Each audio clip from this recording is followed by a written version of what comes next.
Ryan Reynolds here from Mint Mobile. I don't know if you knew this, but anyone can get the same premium wireless for $15 a month plan that I've been enjoying. It's not just for celebrities. So do like I did and have one of your assistants switch you to Mint Mobile today. I'm told it's super easy to do at mintmobile.com/switch. Upfront payment of $45 for 3-month plan, equivalent to $15 per month required. Intro rate first 3 months only, then full price plan options available. Taxes and fees extra. See full terms at mintmobile.com. What made you want to do that switch to get into He would, and I worked at this place called Carmax. This guy was coming in buying pickup trucks, and he would come back every 3 months and just flip them. And just, I was like, bro, what do you do? He's like, oh man, I'm in tech. Bro, how do I get into something like that? He was like, maybe another time. Finally, he was like, okay, you're serious about getting into IT. Come over to the house. We'll talk. He gave me 4 books that were this thick. He sat them down on the table, and then he had some old school HP DL380 servers that had been recycled out. Threw them on the table. He was like, start here. If you're serious, we'll talk. Don't ask me no stupid questions. Start here. That started like a 4-year journey of life. Welcome back to the TechTual Talk podcast. I'm your host, HD, and we got my lovely co-host today with us, Cybershortieee, and special guest all the way from the ATL, my cousin, Mr. Jay Davis. What's happening, y'all? First time on the pod, so y'all welcome in. But first, if you're listening on Spotify, Apple Podcasts, whatever, please follow, leave us a review, and help us out in the podcast analytics. And if you're watching the video right now, just hit the like button. And if you really like us, subscribe. Thanks. But yeah, man. Glad to get you on the pod. It's been something we've been doing for a while. Yeah. We met when we all met up at Velvet Taco. Uh-huh. Yeah. Is it good? Yeah, I had the Kobe taco. It was good. Or is it an upscale Taco Bell? No, that's a little better than Taco Bell. I'll agree. But the taco stand, best tacos, hands down. Here? And in San Diego. The taco stand. And they got one in Miami. Really? I know everybody really still swear by Fuel City. No. Taco stand, if you haven't been, go. It doesn't matter the time of day that you go. It's packed out in any one of those locations. It's a street taco too? Mm-hmm. And it's, and that's my thing, anytime you eat like a food like that, if I don't see the people that look like them in there, I'm not eating it. So I got a theory. If I see the taco spot inside a convenience store, I know it's fire. Bro. Oh my god, no, inside of a gas station. That's what I'm talking about. Oh my goodness. It's one on it's one I haven't tried on El Dorado, closer to me, Louisville and Aubrey and stuff, that I know is banging. There's one on Ledbetter, South Dallas, 10 out of 10. Because that's just like I wonder if home, it's still there. The chicken spots be at the gas station. Facts. Same. We got a little joint in Shell. Something chicken. I can't even think of the name crispy right chicken? now. It's chicken tenders, wings, crispy it's cruncher. It's not crispy cruncher. This is some real deal. Like I ain't even been back to Triple J and stuff in the hood. But if I ever went back, if we was ever happen to be in Shreveport, I'm like, yo. Well, actually, I would take y'all to Southern Classic. I wouldn't take y'all to the Southern Classic's like the staple. You got to go to the right one at the right time. And be like, oh yeah, what it's been all my life. That's dope, bro. Take me. Destiny hadn't been yet for whatever reason. Take me, man. Had Southern Classic chicken. Oh, I forgot. You don't even eat chicken, so you can't eat it. Okay. But they got apple pies. They got mashed potatoes. Respect. No, I love me some sides. They got stuff you can eat. Yeah. I think that some of them got fish. Have you had something chicken here? Oh, it's going to come to me. If it's anything with chicken, probably not. Unless it's Roots chicken. Gus's chicken. Yeah. Five. Gus's chicken. Gus is good because it get better as the days go on. It's so good. Really? Yes, so they good. got it here. They got it in Austin. I think the OG one is Memphis, right? Do we have one in Atlanta? I don't know. But I know it's only 2 here in Dallas. Yeah. But check that out. the sides are good too. Really? Yes. Y'all gonna have to take me there then, Gus, because I love some chicken. So I know some of y'all probably watch. I think his name's B Cooks on TikTok. He said he's on the mission to find the best fried chicken in Dallas. If y'all want us to try the best fried chicken in Dallas, we might make that like a vlog episode. We go try chicken. Let's do it. Put it in the comments. But I know y'all ain't come here for chicken. Jay, could you just give a brief intro about yourself? Yeah, man. So Jay Davis, man, I've been in tech for a really long time, over 15, almost 18 years now. I've been in tech. I've done pretty much everything. Started in help desk, engineering, consulting, architecture, and design, in every facet, networking, cybersecurity, kind of done it all. So yeah, really excited to be here with you guys. I love Dallas. I love what you guys are doing, cuz it's good to. I'm convinced this is my cousin. We're family down the line somewhere. I love what y'all are doing with the podcast, and thank you for having me. Thank you for joining us, man. And Yeah. like I said, we were talking about earlier how people think me and E related. I'm like, Bro, we can start a show. I'm like, look, let's do it, man. Say the word. But I know. So I was looking through your background, and I know you said you did sales for about a decade.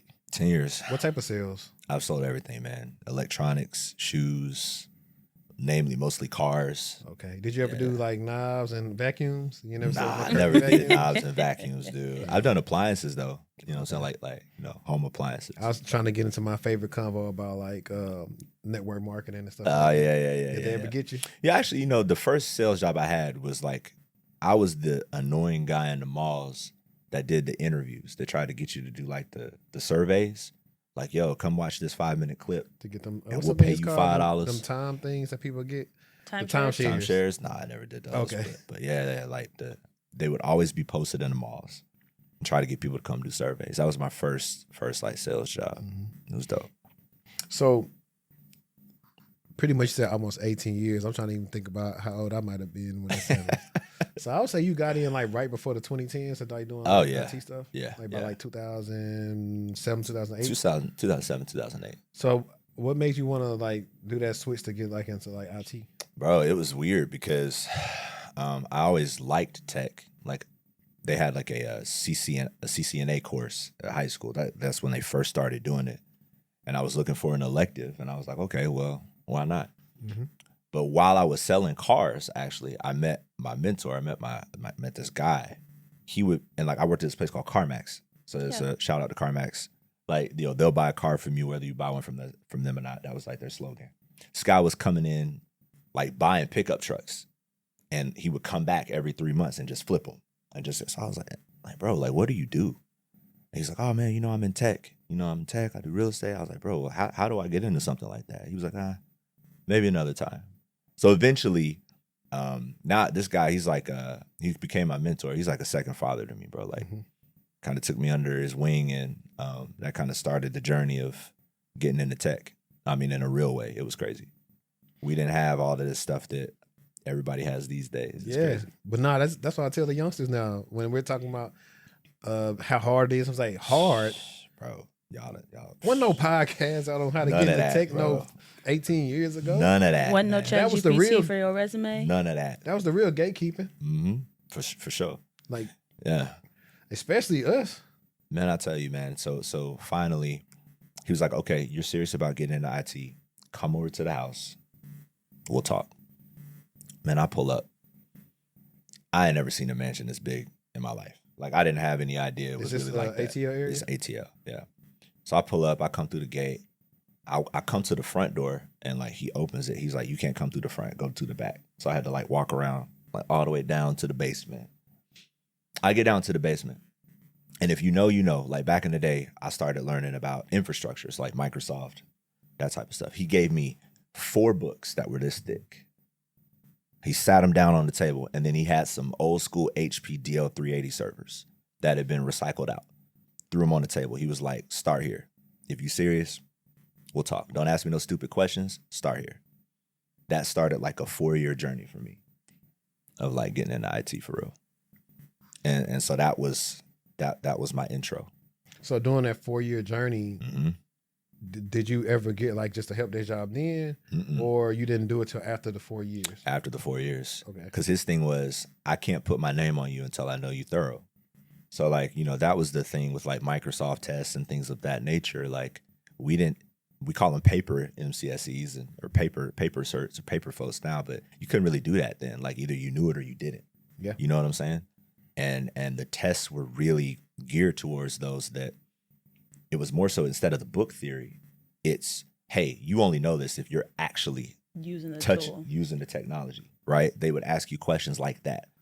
So yeah, man, I flunked them things. I flunked like 3 or 4 of them. You know what I'm saying? Just had to keep coming back, and finally, I pushed through. Yeah. So it was dope. I was wondering, what does that look like for you? So you had someone who kind of took you under their wing and helped you, progress to where you are today. Have you done the same for someone else? How do you feel about reaching back and helping someone because that was, how you were able to break in. Absolutely. That's actually a big part of what I do. Like that's a big thing for me. So actually, ironically enough, my mentor and I, like once I was in the field for a couple years, we opened our own storefront, like down in South Atlanta, and we were mentoring, and it was really cool because we were looking like anybody could come, but we were looking for like people like us because at the time it wasn't a lot of us, and man, like we've seen quite a few people come through that school. Like some of the guys that I was selling cars with, they came, and they left selling cars and started getting into IT. And, giving back has really kind of been, that's my mantra, that's how I live my life. So. Cool. Yeah. Definitely got to eventually hit y'all up, see what y'all want to do to help with the nonprofit. Come on, man. Let's talk about it. So I think one of the coolest things I saw is, for one thing, I actually will back it up some because your scenario is pretty much what I describe to everybody when it comes to mentorship. It's usually not formal, and it just happens. And all you asked the guy was, "Hey, how do I get into IT?" You didn't ask him, "Can you mentor me?" For the life of me, I don't know why people reach out to me and be like, "Can you mentor me?" And I don't know you at all. It's facts, man. It's relationships. Like you said, I want to see what you know. How can you be of some type of help with me? Can I put my name on you? Yeah. It's like the similar way, like I got even like different clients.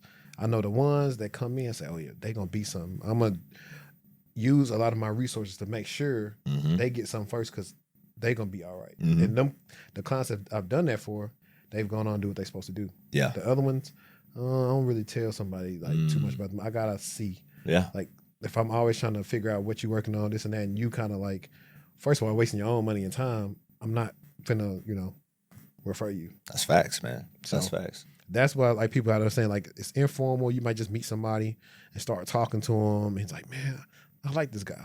And I've talked about Destini probably like 1,000,000 times, but that's literally what happened 5 years ago. Yeah. Little 18-year-old kid is like, yo, I'm trying to do this and that. And I look at his YouTube and all the stuff he's doing. And now you look at him 5 years later. Killing it. He the man. Killing it. So killing it, man.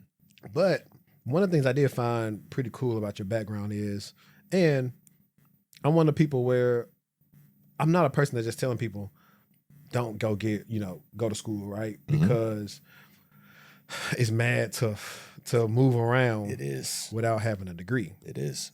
But I know that you've been able to move around without a degree, but I believe that's also just because network, but also you know your stuff. How has that experience been for you, like getting jobs and stuff without having like that college degree? I've never had an issue getting a job without a college degree. And I think that I'll tell anybody, college isn't for everybody. Right. Like you said, I don't have a college degree. And depending on the field that you get in, I can see the requirements or the necessity of it. IT, just depending on the lane that you're in, I don't think is really necessary. If you want to be technical, I could give you a route that can put you on your way. Now, if we're talking C-level, C-suite, executive, obviously you gotta have a degree behind your name. But so I would just say it really depends on what lane you want to ride in, But to break into it, right? Because I know plenty of people that have done it.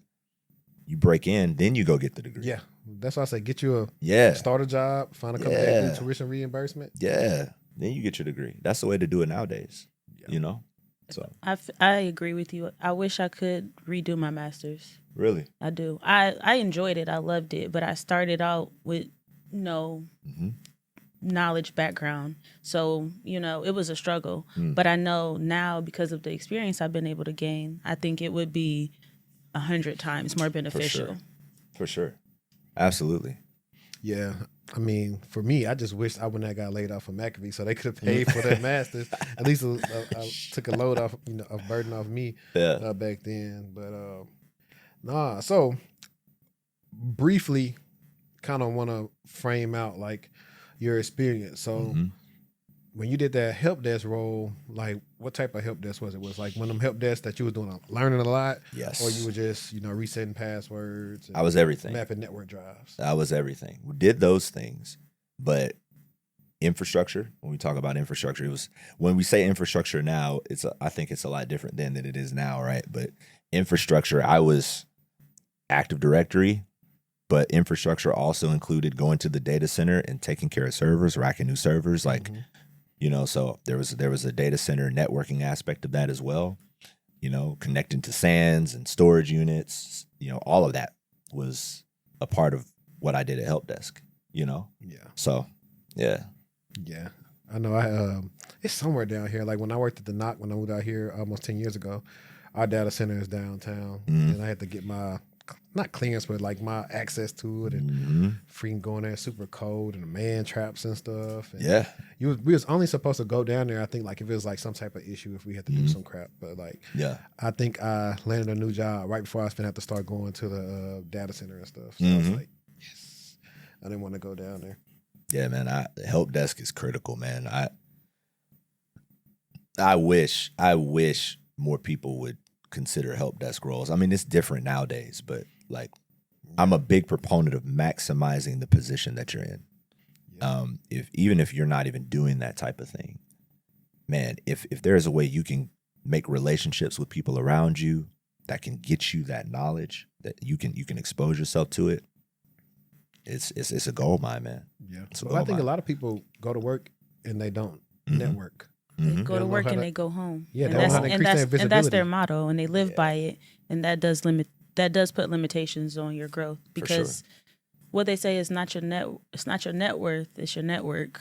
Yeah. And if you or your network is your net worth. Yes, there you go. Yep. Yeah. Or I always steal the one Lightfoot saying, it ain't who you know, but who knows you. That's it.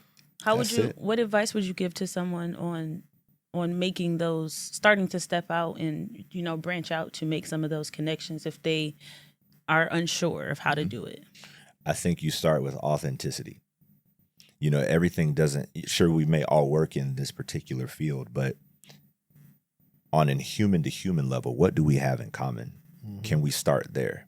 You know what I'm saying? Because everybody isn't for everybody, but you don't know until you had a conversation. Yep. What do we have in common, right?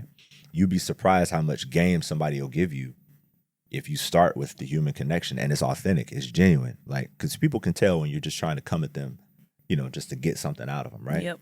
But be curious about people, and I think that'll take you a long way, Yeah, no, I agree. I think, funny enough, I remember, and I forgot to write this in, but like, how long you been doing martial arts? A long time. My current regime, Shaolin Kung Fu, has been over 5 years. Okay. But before that, like? Taekwondo. Okay. Yeah. So do you plan on being like, what's the dude name, Jason Wilson, to open up your own dojo? Oh, nah. What's the difference between the two? Of what? Kung Fu and Taekwondo.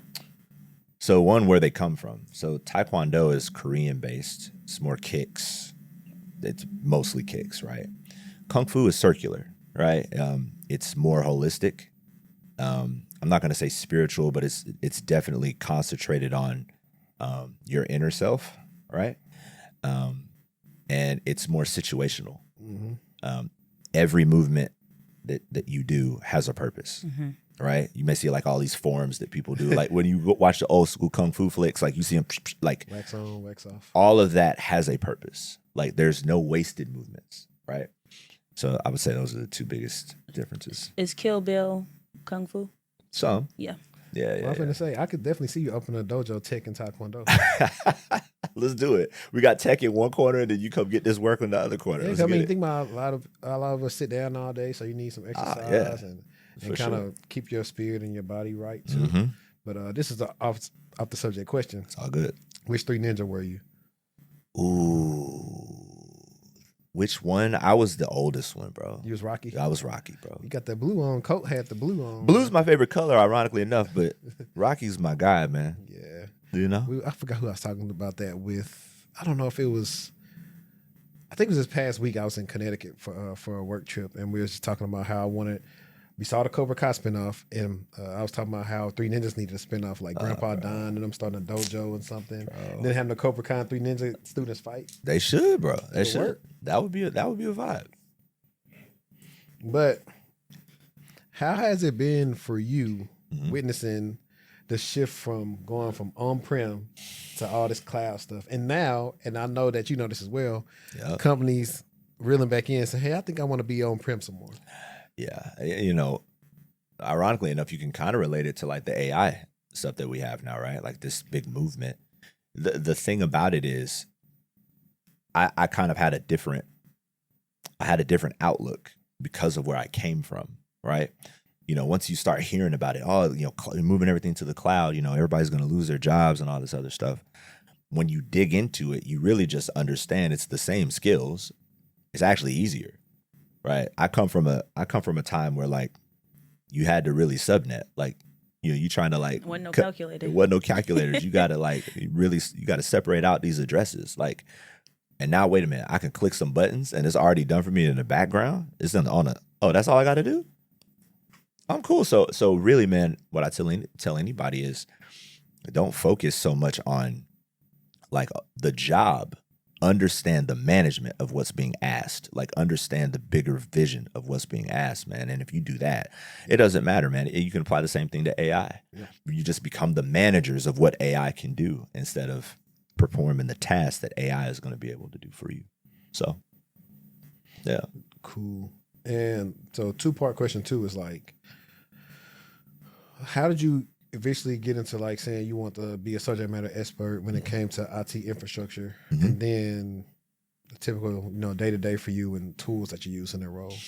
Wow. So it depends on the role, but I would say now, more infrastructure architecture, I kind of touch everything. More so in the Azure, Microsoft space, Office 365, specifically around cybersecurity. So any of the cybersecurity tools, Purview, Defender, all that good stuff. From an authentication perspective, I deal a lot with Ping, and some other IDPs. Some AWS, but most of the organizations I work with, they're in the Microsoft space. And so are you more, at this point, more consultant type based because you just got a lot of this experience where you could delegate what their engineers need to do, or do you have to get your hands dirty from time It's to time? both. It's engineering and architecture and design, which is in itself consulting. So it's a little bit of both, just depending on what it calls for. So your typical day is probably like filled with like a couple of meetings, and then and I'm not gonna get on this tangent. I was talking to my boy. No, get on it. We need some. Look, oh man, get on it. We need something. Man, you know, I was talking to my homie Abdi. Y'all know Abdi. Shout out to Abdi. I was talking to my homie Abdi last night, and we were talking about the difference between being a maker or a manager. Like, which one are you? And at different times, we'll always put on one hat or the other. I am very much a maker. I'm a creative. I need to be in things. I need to be touching things. Like, that's where I get most of my flow, my workflow. If you put me in a meeting, it better be about something that's really important, right? And I think that a lot of companies or organizations don't really understand that. Like managers, when you're a manager, you think about it. When I go into a meeting, I'm executing on something that my executives have asked me to do. I've gotten information from my engineers and my architects, and now I'm reporting on it.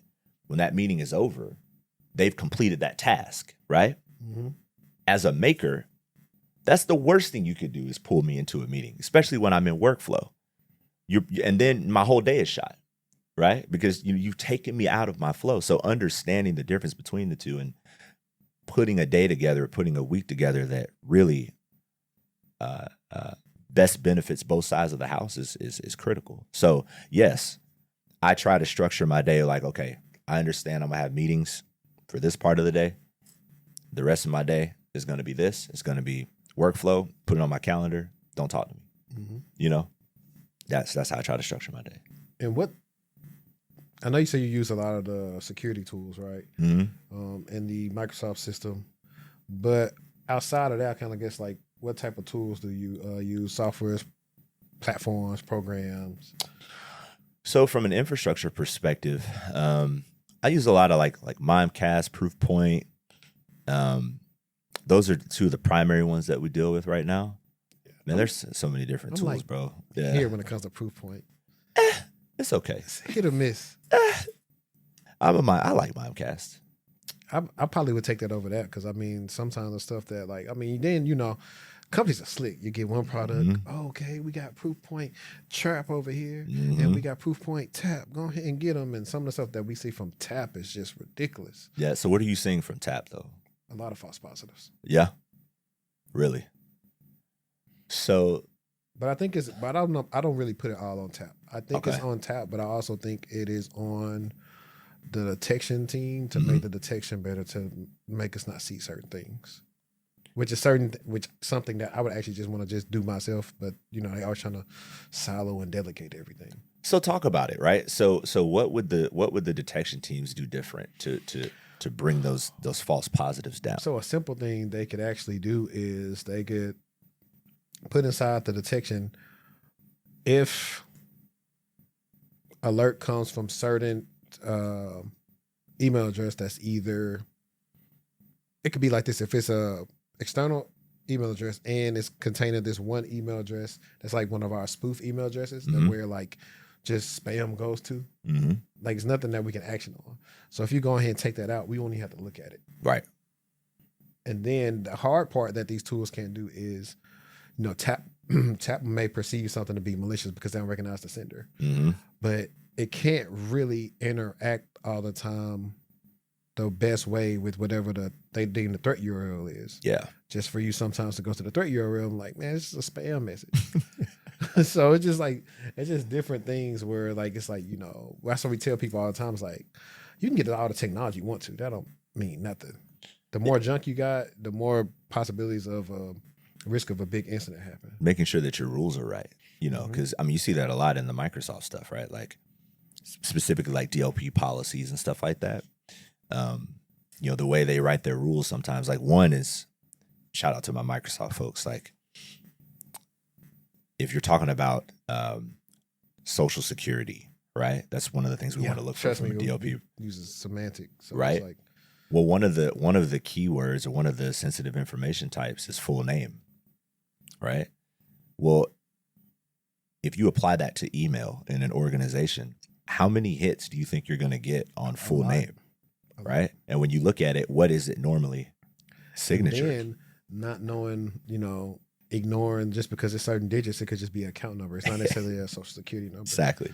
And it's not always going to be in dashes. It's a lot, man. Yeah, bro. So, exact data matching and writing your own classifiers, your trainable classifiers. Like I see a lot of that now, because of those types of instances. So, yeah. And I think that's where I probably could see something like AI probably helping out because you could say the agent go in, hey, interact with this and see what the context of it is before we make it show to them. For sure. And if it could do that, I think that's a way that we could probably shore up a lot of those like unnecessary alerts on non-social security related messages that's in there. And then sometimes on the flip side is the other context the tool doesn't know is like, hey, this part of our businesses works with people's social security numbers because they're giving them credit. Yep. This is normal business use case for them. Don't show us this. Exactly. We're supposed to see this from them. Exactly. And I think that goes back to also being a practitioner, understanding the organization that you work in. Yep. Like understanding what's happening around you. I can't tell you how many times you go into a situation where it's like, okay, we want to put in all these policies. You're running it in a pilot and you're including people that are outside of the IT org, and now there's problems. And they're like, oh, well, we didn't even know you guys needed that. Like, yeah, we've been sending out this information for years. And it's like, wow, how did you not know that, right? So yeah, you gotta understand your environment for sure. What's an area that you feel like maybe you struggled with initially, but maybe you became more of an expert, whether it's a tool, a concept, anything of that sort? I'll tell you. You know what? Scripting. Oh man, when I hated scripting. Why did you hate it? Because I just didn't. You know what it was? It was lazy. I was being lazy. Like I didn't like the fact that I would have to sit down and try to understand like all these different variables and understand all these different ways to put something together to make something happen quicker and more efficiently. Right? I was that guy that was like, I'll take the couple hours to go and put those people in a user group or whatever instead of like taking the hours to write it, and now you have something that's benefiting you at a greater efficiency going forward. But yeah, that was definitely it for me. What's your language? PowerShell. I do a little bit of Bash, you know, but I typically work out of PowerShell. What about you? I would say me and PowerShell are becoming better friends. Andre knows. I was maybe fighting for my life. Weren't we all? In PowerShell, for Yeah, sure. man, shoot. I mean, that's where AI come in. I mean, like, Facts. this is, you know what's funny though? In order to like, for AI to make you what you need, you actually need to understand the foundations of Have to. scripting or programming to even make it make sense. Absolutely. Because you just can't say, hey, make me a PowerShell script that automatically gives me the stuff back. No, you got to get a little bit more intricate than that. You do. And you know what? That's the thing that I use with AI now. Like if I'm writing a script or something like that, I'll throw my script in ChatGPT. I'll be like, hey, check this. It'll go through, check it. And sometimes even when you test it in ISE, it'll give me an error. Now I throw that error in there. I'm like, okay, this is the error that Now I'm you seeing. talking. Now you talking. Now you talking. Now you talking. So Yeah. now, and what happens is now that makes me smarter because now I can see it. You know what I'm saying? Yeah. That's the benefit of AI to me. Like how does it benefit me? Not necessarily like what can I make it do? You know, Yep. what can I delegate to it? How does it benefit me and make me sharper? Oh yeah, for sure. I think You know? that helps me out a lot. I mean, Yeah, bro. Shit, I was able to use AI to come up with some questions for you. For real. Is there a tool you can't live without today? Something you touch every day? Probably Momcast. Momcast. It's not even Momcast. I would say that I can't live without. And it's going to be old school, but Notepad++. no, Azure AD Connect. I can't live without Okay. it. Just Okay. in my current role, what I'm doing, I can't live without Azure AD Connect because everything goes through it. Yep. Right. Yeah. And you talk about customizations and rules and all kind of stuff that's being placed on it based on the organizational need. Yeah, I'm in there quite a bit, you know, from an infrastructure perspective. Cool. Now let's get into this segment real quick called This or That. Okay. I already know everybody's going to answer every time I ask this stuff, but it's always fun to ask. This or that, working on site or remote work? Ooh, remote because I'm a maker. This or that, iOS or Android? Android. Boo. Android. But I have both. But Android. Shout out to my Android folk. This or that, cloud or on-prem? Cloud. Absolutely. Next one, which cloud? AWS, Azure, GCP, or any of the other cloud variants out there? Azure or AWS. Hands down. Either one. Mac or Windows? Windows. Samsung or Apple? Samsung. Well, okay. It's this or that, so I can't. I'm gonna ask anyway. In what Samsung or Apple? In what dynamic are we talking? Yeah, that's what I'm saying. Because you got different things. We got, Samsung make washing machines, like photo, Samsung like, make TV, like cameras. Like we talking like phones, Yeah. laptops. I prefer Samsung, and the reason why is because I'm more of an open source guy. Yeah. Closed sources, it is what it is. It's right? real tight. It's very tight. All right. Okay. Now, right here, I'm going to switch this or that question because I actually one of these in icebreaker. So I'm going to say, would you say Black Clover or Seven Deadly Sins? Black Clover. See, I'm the opposite. I'm a Seven Deadly Sins guy. Yeah, I can understand that. I can see that. Honestly, I can't really honestly judge Black Clover. I stopped watching it a while back, so I'm aware of the power-ups and all that kind of stuff. But if it ain't no real plot twist, I probably don't care. Like that's the main reason why I rank Deadly Sins so high, because the plot twist I couldn't foresee coming. Yeah, man. That was like Black Clover. It was like one of the last ones that I watched for a while. Like, I haven't watched it in a long time, but yeah, going into it, I think that was, what I didn't like I didn't like the way it looked. That's what threw me off of Seven Deadly. Well, they were having animation issues. Okay. I was like, because that's why it was a drop off from like the Netflix adaptation until the other season. So they had those animation issues, and so Yeah, that's what kind of like a lot of people mad because like they had some scenes, like I said, like they had like one of the best anime characters I've ever seen. Like I always say, Escanor is Vegeta done right. Okay, you're gonna have to break that down. Like maybe boy, if you think about Vegeta, prime example, Vegeta will come into a movie, BoJack, right? Come save Trunks, epic entrance. Right after that, get beat up. get waxed. Escanor come on the scene, and he said, something about somebody kneeling. Do you see a penny or something on the floor? And who told you that? And it's 12 high noon, and he big and like he. If it wasn't for him not being the main character, he not taking no L's. Okay, I respect it. I still ride Team Vegeta though, bro. I mean, Vegeta's like the character that makes more sense. Yeah, and the better written character in my opinion. I agree with that. Now back to our scheduled programming. Before we get into like some more of the AI stuff, I want to ask you.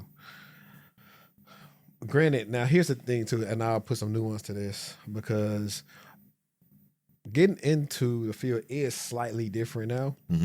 Because you will hear people get mad like, well, what worked 15 and 10 years ago ain't the same, which I agree is slightly different. It's like different. Now it is definitely more of you got to know your stuff and you got to have a good profile. You know what I'm saying? Just like, hey, if you're on Tinder, you got to have good pictures, good profile, good stuff.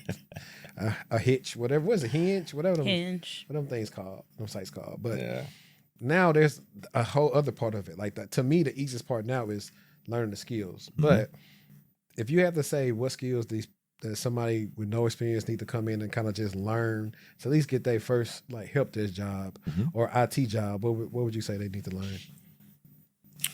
The basics of infrastructure, networking, and to a smaller extent now, security.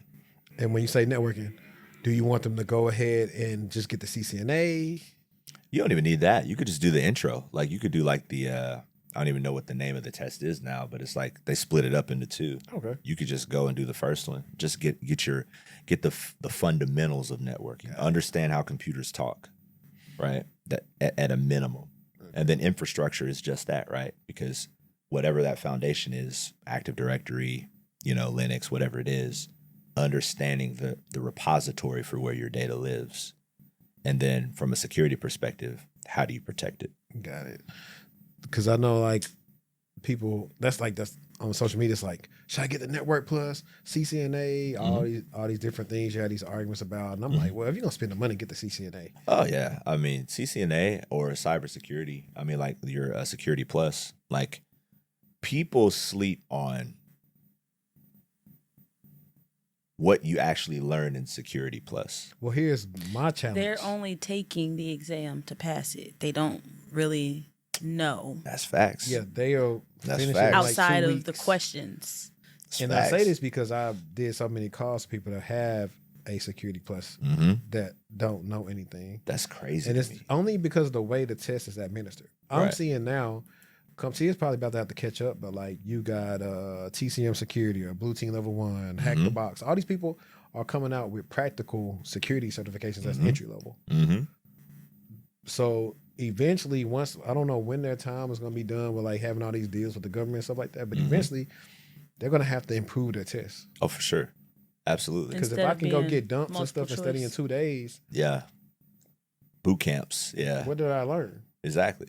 I agree with you. I do think that the concepts that it covers are in alignment with the skill set that I agree with you there. I think they fit better with what we were talking about earlier with Obby with GRC though. In a sense. I think it will make you much more well-rounded for that. When it comes to getting niched, it may be a little bit tougher just because like it's not really showing you any hands-on things. That's why that's why the CISA test is so much harder to SEC Plus to me. Yeah. I'll go with that. And I'm a hands-on guy. Like I could read something 100 times, but until I put my hands on it. And that's why I think from my upbringing, like with the servers, when he put those down, it was so powerful for me because what I would read, I would be able to go and do and actually do it, right? That took me a long way, Bet. So I want to ask you this right here. You're heavily invested in learning about cybersecurity, AI, and building agents.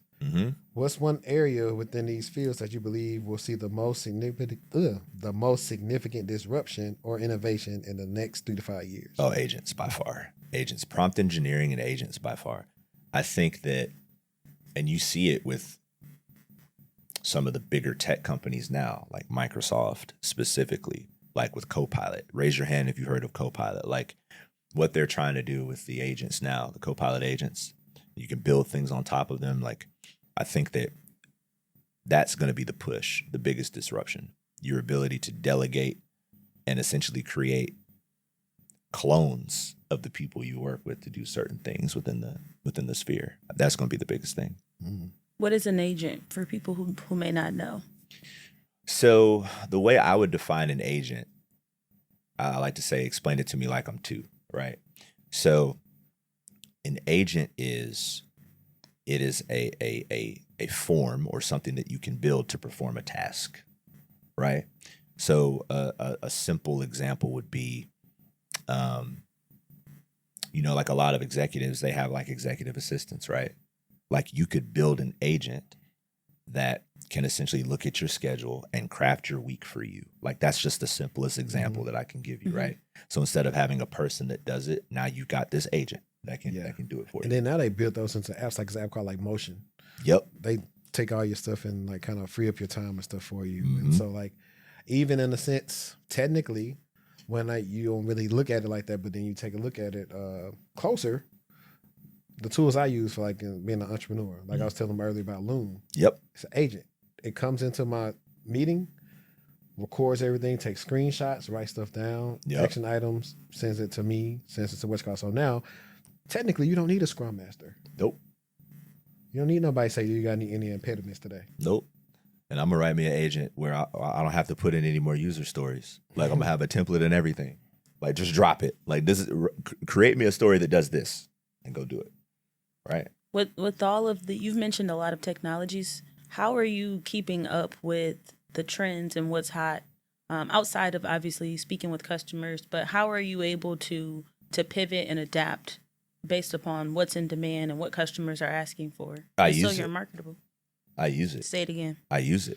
Like you have to invest in yourself. I know you use it because you're mentioning them, and you can't mention things and stuff that you don't know about. Exactly.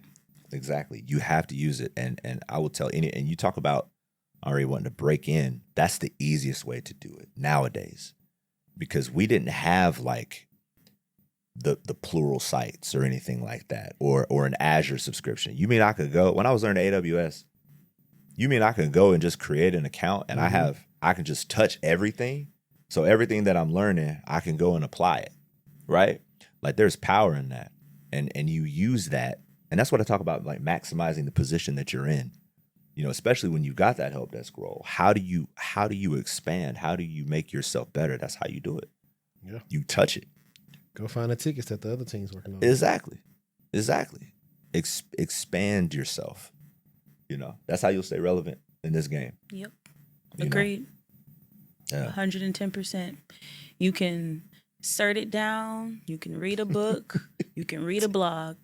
But if you can't tell a customer how to navigate somewhere in the portal, it's a wrap. If you can't tell them what portal they should be in. Right.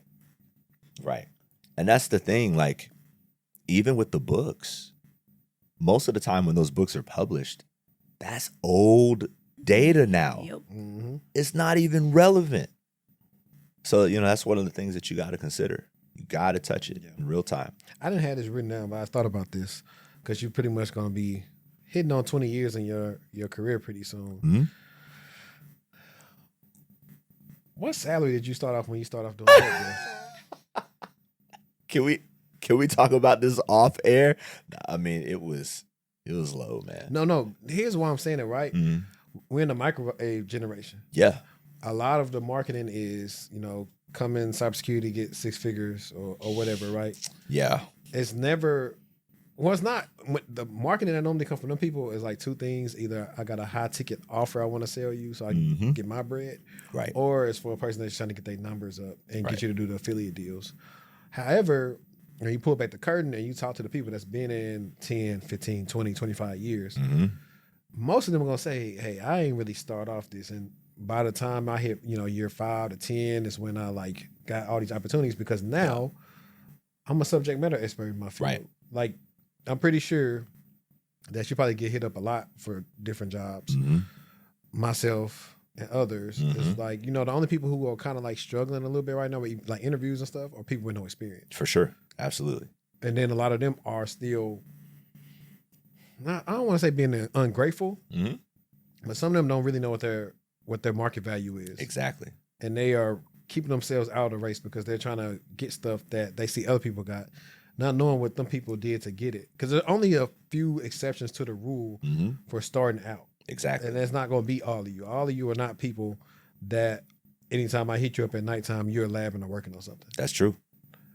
So I was just saying, like, from like now thinking about like, you don't even got to give me an amount, but like if you were to say what you start off then versus now, like the difference for the same role is what you're asking. So when I started out in help desk back then, I'll give you a range. It was cool. It was like 55. Was like what you were, and back then, no, that's a lot of money. Back bro. I was back Okay. then, and back then that was decent. Yeah, I was after decent. the what's the thing called 08? Right before, yeah. I mean, like that was decent money. Now for the same role, I'd say it's probably 20 or 30 grand higher, just think depending so. on the ask. You don't think so? If you was talking about just help desk, I don't think so. I think They But it's- help relatively desk the is same. I think it- different though. I think now. it's around the same area. I've seen it less. Yeah, I've seen it in 45. really. Yeah. I have Wow. a lot. Why would you even? Why? Well, actually, I'll take that back. Still do it to yourself because not everything is about The money the money right away. Yeah. right away. Well, I'll just say I think that's nuanced too because you think about like people got a family or kids. Yeah, you can't. Yeah, It's a little bit different because I would talk to people now like they're making good money already in their field and they're trying to transition. I'm like, well, as long as you know you may have to take a step back. You Like, might I have had to a take a guy's step like, back. yeah, I'm putting back because I know I'm gonna have to take a step back. yeah. But in a year or two, I'll be back to where I was. Mm-hmm. And a lot of people don't even have the foresight to really see that. That's And I tell a lot of true. people when they get their first job, I'm like, your life is on the way to changing. And then we stay in contact. They'll hit me up Yeah. like a year later, like if they was working with me, let's say, for example, I helped a person get like, let's say they went from $50,000 to making like 90 or something. Mm-hmm. It'll be a year or something later, like, I just got another job. I'm getting 150. Yeah, So I'm just like, if you just put your head down and not worry about what you see on social media, you'll be all right. for sure. But you're trying to compete with everybody else. Yeah, I love that. I feel that to a T because when I was getting my master's, I was like, oh my God, how am I ever going to? I just feel all over the place. And I actually contacted one of my professors and was like, you know what, you were right. I was so stressed out about getting the job, and look at me. Yeah. We work at the same company. Look at See? us. Look at that. And That's dope. it's just like you need people to speak that over yourself because sometimes when you're in the midst of that battle and that struggle, you don't feel so encouraged. Not that you think negative of yourself, but you're not necessarily thinking about how your life is going to change in a couple years. Oh yeah, no, I mean, because comparison is a thief of joy. Eat it up. Say it again for the people in the back, bro. That's so Like, true. We just gotta look at the numbers. Everybody not getting 200K base. No, A lot of people. What Everybody you mean, not even- everybody? A lot of I know people. that's what I'm Yeah. saying. A lot of these people they want the life without putting in the work, facts. but a lot of people have not even put in the 5 amount of work or years. even have enough experience to even warrant that money. But you know what? I kind of liken it to like social media is such a double-edged sword. Yeah. A gift Because- and a curse. Yeah, because now you got people that's like, I can get you into IT 5 days for $9.99. I'll teach you. Yes. And it's like, Hey, I would take the 999 5 days over getting What? the cybersecurity in 35 days. but can you really get in 5 days, bro? Like No. that, like you can't. And if Five? they did, they were an Five. exception to the rule. Like I said, I have a client that I'll help, and I kid you not, we got him from help desk into a SOC role in like a week. But my advertisement is not, I'm going to get you in security in a week because he was an outlier. I've not had a person do that since. True. Like it just happened to work out for him like that. So and I bring that up specifically because I told you guys that we had a school years back. Like two of the guys, and it's funny you mentioned you were talking about your professor. There was this one guy that was slinging bags in an airline. It's two of them actually. They were friends. They came in from a year and a half. They went from 35 grand to 90, and they were both in IT coming through our school. One of them, a year after that, was working at the same consultancy firm that I was. So when I hear about the 5-day, and again, it also, I think it says a lot about you as the instructor, as the teacher. I'm really skeptical because I know what it was like. I know how thorough I was with them, like to make sure they were really, really ready, because I didn't want them to. It wasn't even about my rep. It's like, no, I don't want to put you in a position where like you're not ready. You know what I mean? No, it's most of that. Like then you really think about who's the messenger here. You be like, did you even work where you said you worked? And it's some of their experiences too. Yeah. That they had, that they came to you with. Yeah. He didn't just do help desk for 10 days. Right. And get a sock roll. Mm-hmm. He had something to talk about in that interview to be able to illustrate why he was a good candidate. Yeah, right. And folks don't even have that. Exactly. And are expecting it to happen for them in those 5 days. It is possible, but you have to have something to work with. Yeah. And unlike others, anything I told him to do, he did it. Facts. Mr. Make It Happen. That's it. Yeah. And that's why the year that they took it in was so important, because the things that I was managing, I had them manage. Mm-hmm. Like we were working with VMware before VMware was actually cool, right? Like we were building labs and stuff for them to do. Like, okay, we taught you the concept, go do it. Right? So when we're helping them build their resume, like, hey, we ain't lying on here. You can talk about the things that you did for our organization. Like you're a junior help desk person, and this is what you did. So when they get in the interview, they were able to get those roles because they knew what they were talking about. How difficult was it helping them articulate what they're doing to be able to to understand? Because we do a lot of labs, right? Mm-hmm. And do you know what you're doing in this lab? Mm-hmm. So was there a component? Okay, you do this lab and let's talk about what you did, or give me a summary of what you did, so that they have it embedded in their brain when they're asked those questions in interview to illustrate that skill set. So I am very much an illustrator, right? That's the thing. So I'll have the illustration period. I'll have the time where we talk about what it is. I will do the lab live, and I'll talk about, this is why I do this. This is why I do this. Or I'll ask them, why do you think I did this? Right? Because now they start to answer for themselves. Okay, now you see me do it. I tear it down. You go do it. Mm-hmm. Because now that you've seen it, it's one thing to see it, but do you understand what you're doing, right? And if I've explained it to you as we're going down, when you're doing it, oh, okay, you may not get it the first time, but you're like, okay. But now the question that you asked me is a much more intelligent question than just, I don't understand this concept.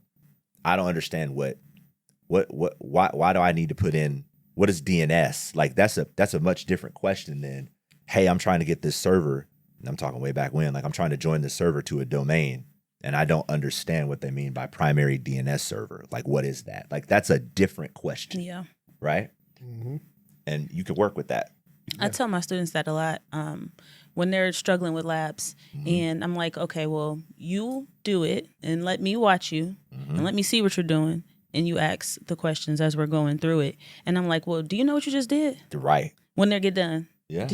Did you read the lab before? Did you just, you ready to get it done?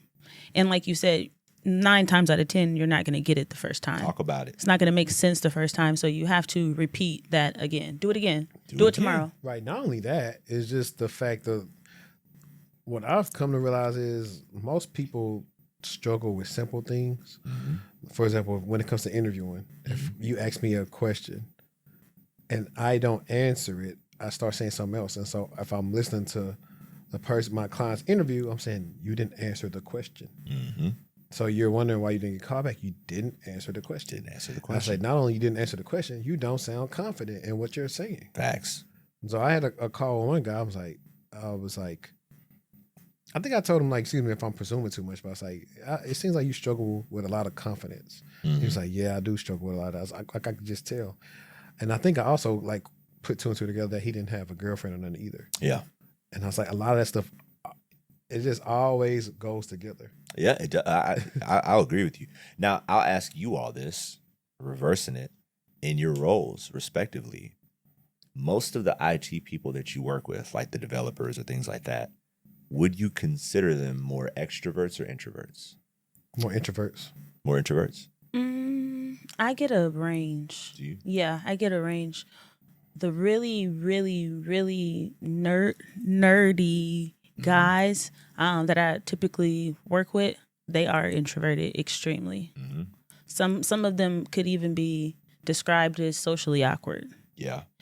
But they know their stuff. They know their stuff. But they know their stuff. There's a way to still be that, but be confident in what you're saying. Exactly. And people Because think, you know your stuff. and people think introverted people just don't like to speak, and that's really not it. It's not it. No. They just have it's like a life bar. You ever play video games where it's like That's me. My social media. oh, bro, you get down.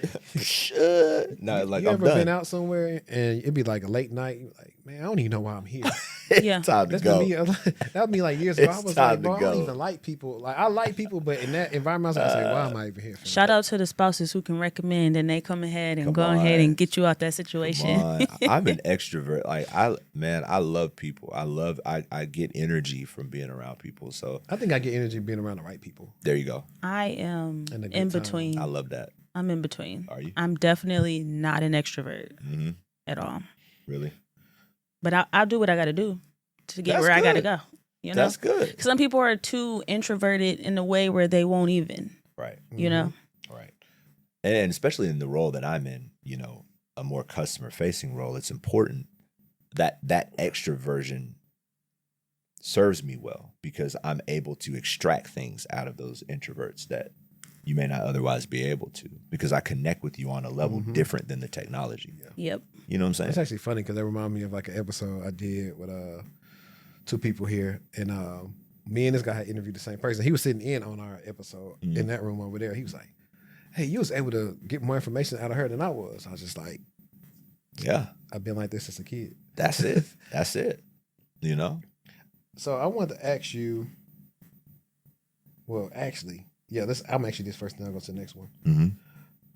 What's something exciting you're currently learning or experimenting with in the world of cybersecurity, AI, agent building that you can share without revealing proprietary information at a high level? That I can without sharing proprietary information. Or we can go to this one. Looking back at your diverse career, what's one skill, non-technical, that has been surprisingly valuable in every role you've held? Oh, I'll answer that one. Let's answer that one. The other one I'd have to think through. Relationship building. Mm-hmm. Understanding and appreciating people. That's invaluable for me. If you can get to the heart of, and I'm not even talking like, oh, I really know this person. If you can get to the heart of what moves somebody, why they're doing what they're doing, there's not much that you can't do, right? And I'm not even talking about from a manipulative perspective. I'm just talking about like, hey, who are you? And it be authentic. Yeah. You know? You got that talk no jutsu down. Talk no jutsu, bro. I will tell you this thing. It was funny, man. Somebody put this meme up, man. It was like Kid Buu.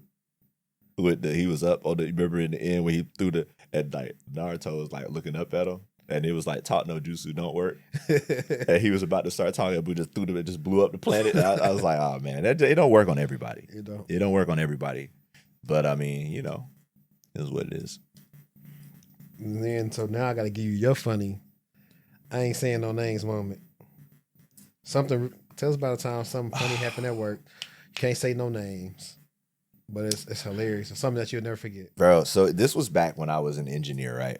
And I was on the infrastructure team. VMware, somebody had brought down like a whole cluster. Somebody had brought down like, so now we have like users that are really impacted. So one of the guys that was on my team, he was like working on it. He's like feverish, like working on it, right? The director comes up and is like, so how's it going? And we're like, oh, we're working on it. We'll keep you updated.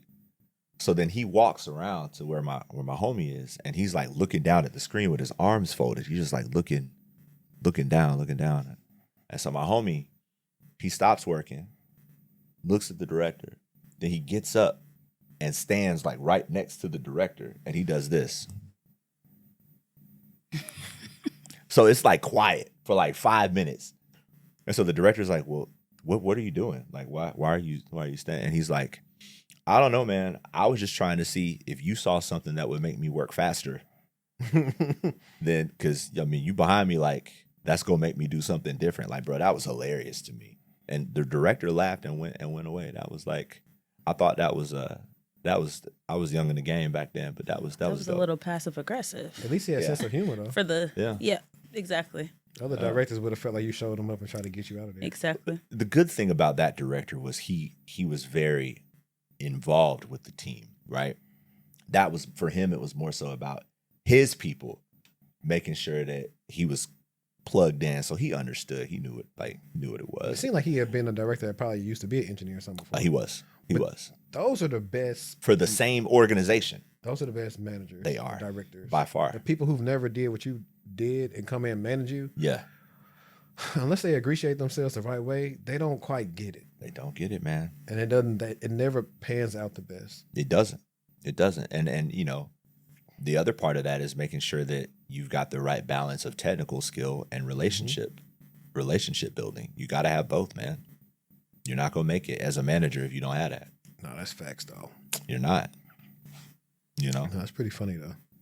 Yeah, bro. Yeah, we died. That jump was hilarious, bro. It was hilarious. She looking like she got something on her chest. I was thinking of something cool. Go ahead. So it's similar to this or that, but it's a little bit longer. Some tech-related things. Sure. Okay, so would you rather do daily backups manually with the CLI, or would you like to rely on a flaky automation script that usually works?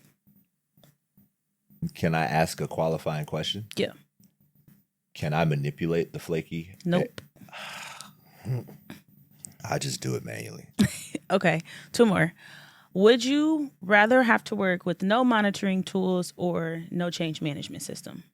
No monitoring tools.